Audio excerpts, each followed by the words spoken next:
তিনটি আলামত পেলে বুঝবেন আপনার সময় দ্রুত ভালো হতে যাচ্ছে, আপনার সময় ভালো হবে এবং আপনার কপাল খুলে যাবে। এই তিনটি আলামত যদি আপনি আপনার লাইফে দেখতে পারেন, অবশ্যই আমরা সকলেই চাই যাতে করে আমি সফলতা অর্জন করতে পারি, আমি আমার সাফল্যের দিকে পৌঁছাতে পারি, গন্তব্য যাতে করে সুন্দর হয়, এটা আমরা সকলেই চাই। তবে অবশ্যই এই তিনটি আলামত যদি আপনার ভিতরে পাওয়া যায় তাহলে মনে করবেন যে আপনি সাফল্যের দিকে এগোচ্ছেন। এক নাম্বার হচ্ছে, যদি রাতের বেলা শেষ রাতে আপনার চোখ খুলে যায়, আপনার ঘুম ভেঙে যায়, এই সময়টা হচ্ছে সবচেয়ে গুরুত্বপূর্ণ সময়। এই সময় যদি আপনার চোখ খুলে যায়, বুঝবেন আল্লাহ তাআলা আপনার চোখটাকে খুলে দিয়েছে যাতে করে আপনি আল্লাহর কাছে কিছু চাইতে পারেন। কারণ রাতের শেষ অংশে যারা নামাজ পড়ে, তাহাজ্জুদের সালাত পড়ে, তারাই সবচেয়ে বড় সফলতা অর্জন করতে পারে। রাতের সালাত ছাড়া কখনো কোনো মুসলিম সফলতা অর্জন করতে পারে না। হ্যাঁ, বেঈমান যারা আছে তাদের তো ঈমানই নাই, তারা কখনো সফল হতেই পারবে না।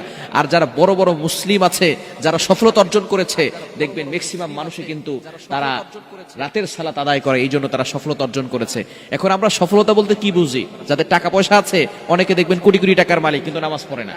আল্লাহর কসম করে বলি, টাকার মালিক দিয়ে কিন্তু টাকার মালিক হলে, কোটি কোটি টাকার সম্পদ থাকলেই তার অন্তরে শান্তি পেতে পারে না। টাকা দিয়ে কখনো সুখ কেনা যায় না, টাকা দিয়ে কখনো শান্তি কেনা যায় না। সুতরাং অনেক বড় লোক এমন আছে, সবজি খেয়ে বাঁচতেছে, গরু খেতে পারে না, ডিম খেতে পারে না, খাসি খেতে পারে না, মুরগি খেতে পারে না, সব ডাক্তার নিষেধ করে দিয়েছে, শুধু সবজি খেয়ে বাঁচে আর 2টা রুটি খেতে পারে। সুতরাং এটাকে কখনো শান্তি বলে না। নামাজ না পড়লে সে কখনো শান্তিতে থাকতে পারে না। সুতরাং যারা দেখবেন সফলতা পেয়েছে, রাতের সালাত পড়েই পেয়েছে। সুতরাং আপনি যদি দেখেন রাতের শেষ অংশে আপনার চোখ খুলে যাচ্ছে, আপনার ঘুম ভেঙে যাচ্ছে, মনে করবেন যে আল্লাহ আপনাকে সাফল্যের দিকে পৌঁছাবেন।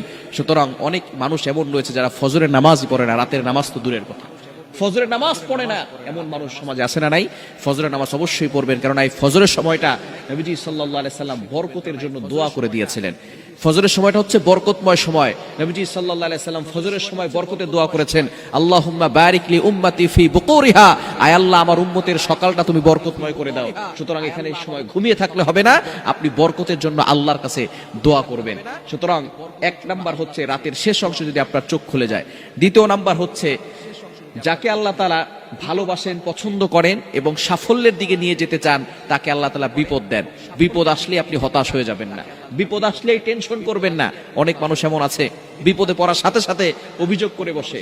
বিপদ আসা মানে হচ্ছে আল্লাহ তাআলা কোটি কোটি মানুষের ভিতরে আপনার দিকে ফোকাস করেছেন, আপনার দিকে তাকিয়েছেন।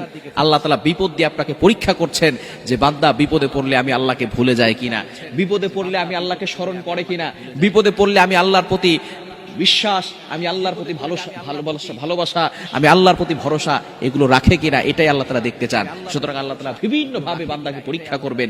পরীক্ষা আসলে, বিপদ আসলে হতাশ হবেন না। বিপদ মুমিনদের উপরে আসবে, যার ঈমান যত বেশি তার উপরে বিপদও তত বড় হবে। সুতরাং নবীদেরকে আল্লাহ তাআলা ভালোবাসতেন, নবীদের উপরে বড় বড় পরীক্ষা এসেছে, আর ঈমানদারদের উপর আল্লাহ তাআলা বড় বড় পরীক্ষা করে তারপরে বিপদ দিয়ে তাদেরকে পরীক্ষা করবেন। দ্বিতীয় নাম্বার হচ্ছে, যদি আপনার উপরে বারবার বিপদ আসে, মনে করবেন আল্লাহ তাআলা আপনাকে সাফল্যের দিকে এগিয়ে নিচ্ছেন।